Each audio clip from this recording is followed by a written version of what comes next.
మీరే చూశారు. నేను ప్రశాంతంగా కింద కూర్చొని దువ్వాడ శ్రీనివాస్ గారిని విడుదల చేయాలని మేము కోరుకున్నాము.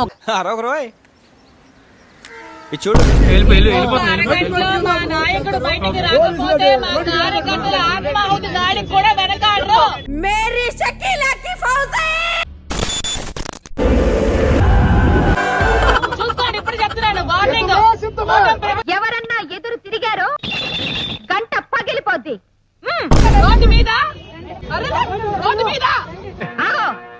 అడుగు ముందుకు పడిందో గంట పగిలిపోద్ది.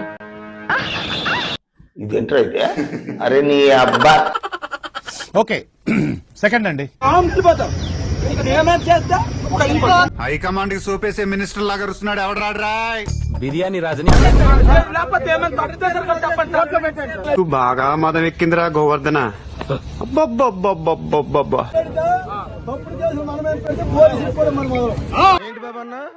ఇంకోసారి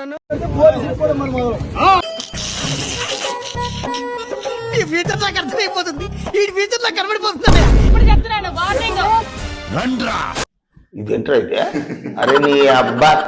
ఖచ్చితంగా సార్ గొంతు నొక్కే ప్రయత్నం అయింది. ఓకే ఊరుకోవే, ఊరుకో. నేను ఉన్నాను కదా, నేనేదో సాల్వ్ చేస్తాను. నువ్వు ఏడుస్తుంటే నాకు ఏడుపు వస్తుంది. ఊరుకో, నా మాట విను. కులం అంతా చచ్చిపోద్దని అనుకుంటున్నారు, కానీ ట్రై చేసి చూడండి. పేరు చేసి కొట్టుకొని చావండి అనే మనుషులు తప్ప, అరే కులాలను కలుద్దాం అంటే వ్యాపారాలు చేసుకుంటే కులాలు రావే. కులాలను రెచ్చగొట్టే గొడవ ఏంట్రా బాబు మీ అందరికి? ఇంకా రెచ్చిపోతారు, ఇంకా ఉధృతం అవుతుంది.